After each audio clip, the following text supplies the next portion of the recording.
I've seen a lot of change, been through a lot of pain. Some things are not the same as they were a year ago.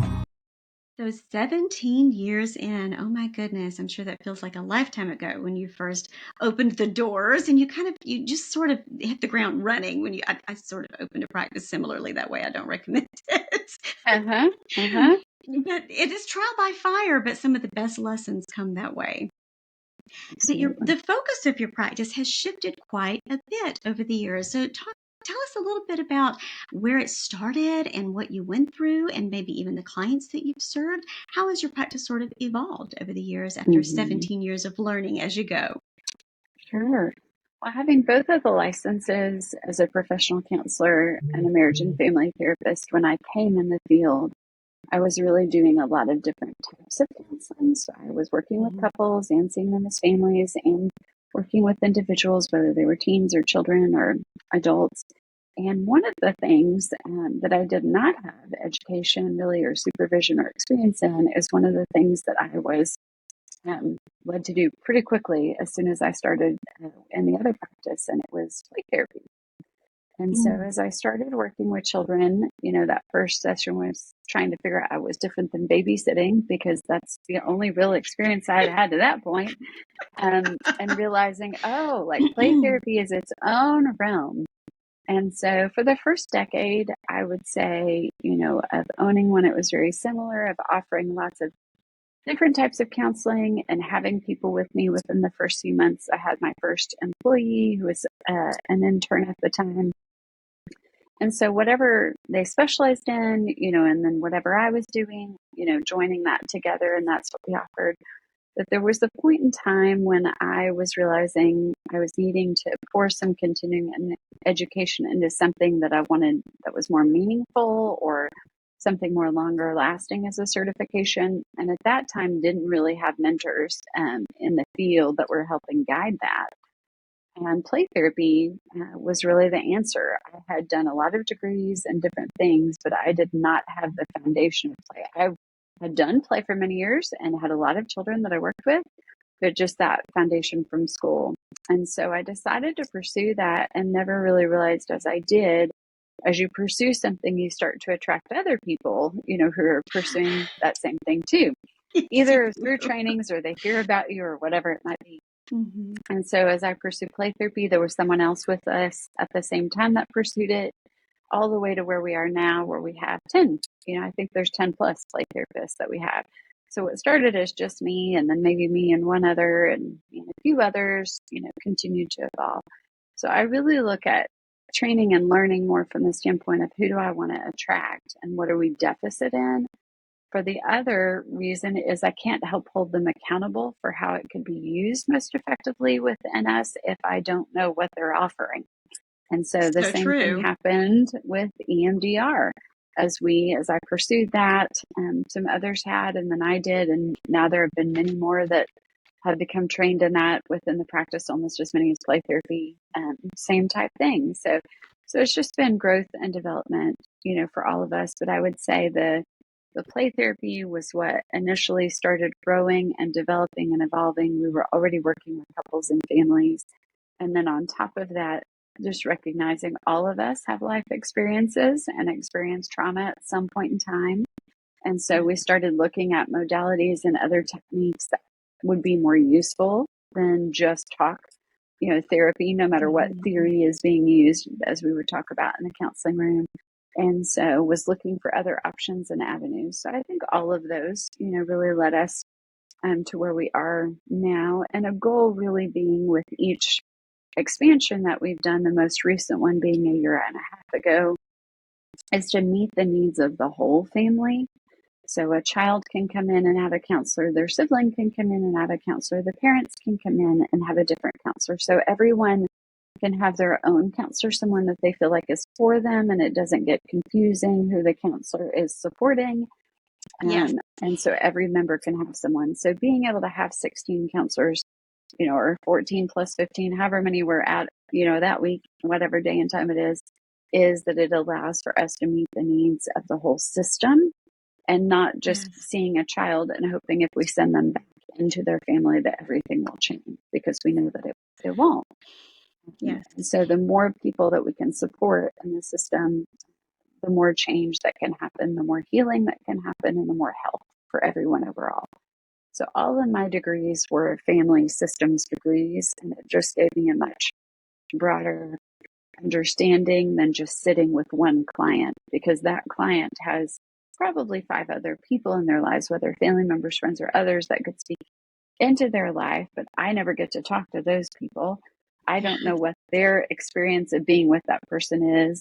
And so a lot of times I was encouraging clients to go talk to the significant other or whoever it was, for that feedback. But being able to meet the needs of the whole system, allows us to work with a lot more families and see change happen. So that's been behind a lot of the change over time.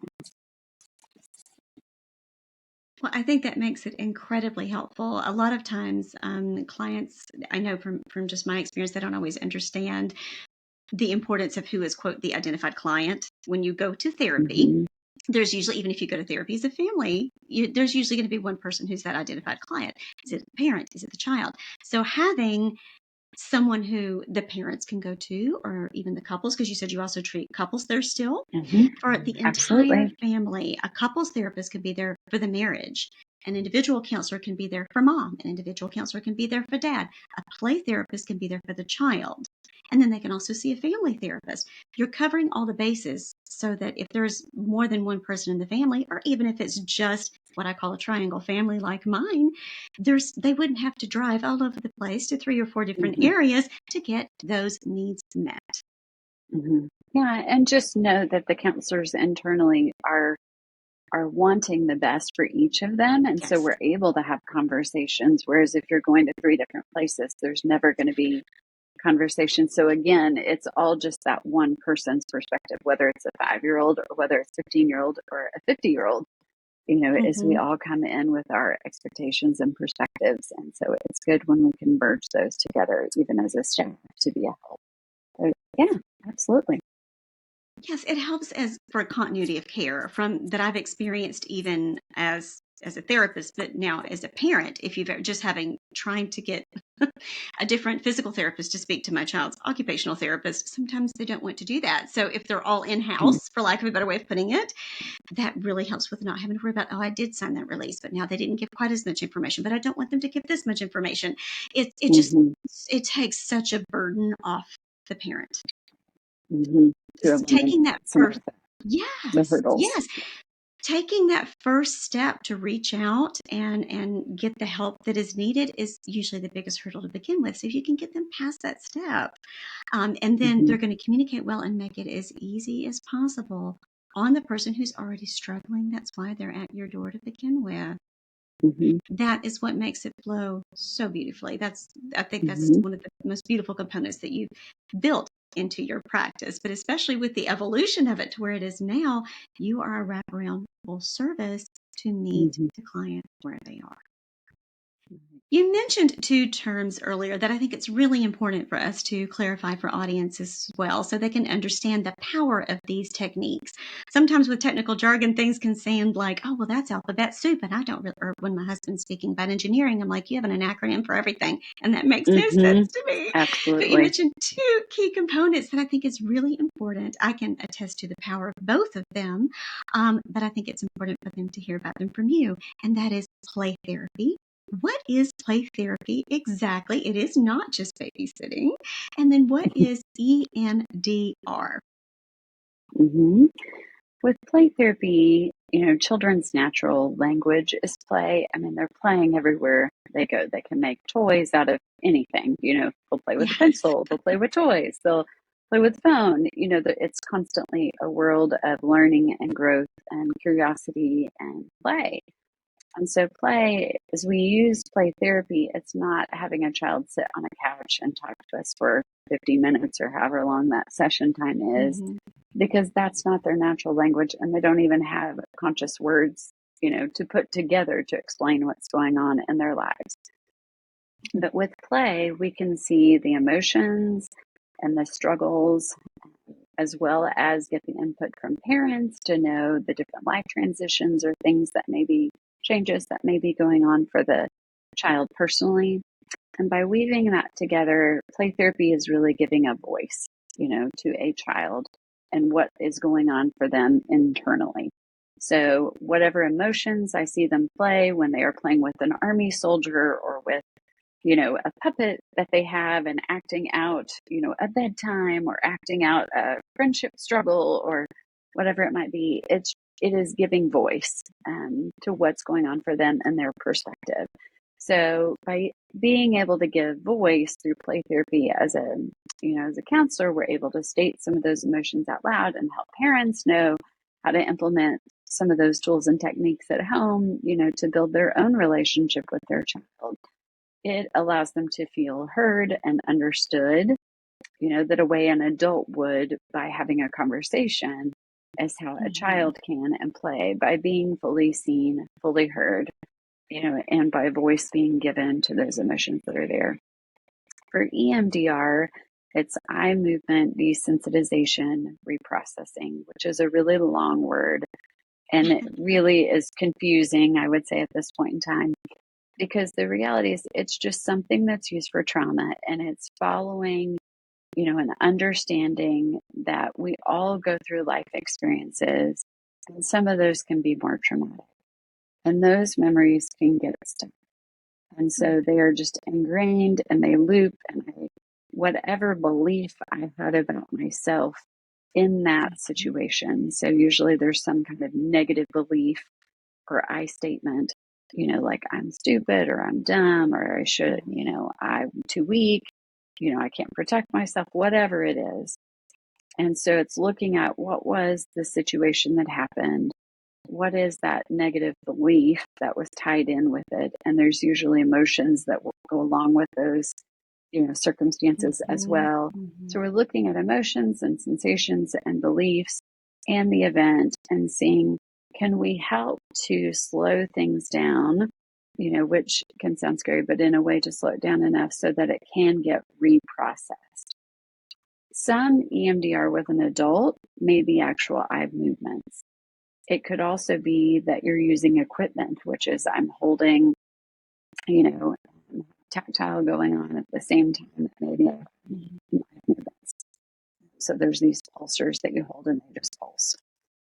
For children, it can look very different. And so we could be using EMDR with a sword or with a paintbrush, and we're just going back and forth. So it's a bilateral movement. So like crossing midline. It's crossing midline, and that's what it's focused on.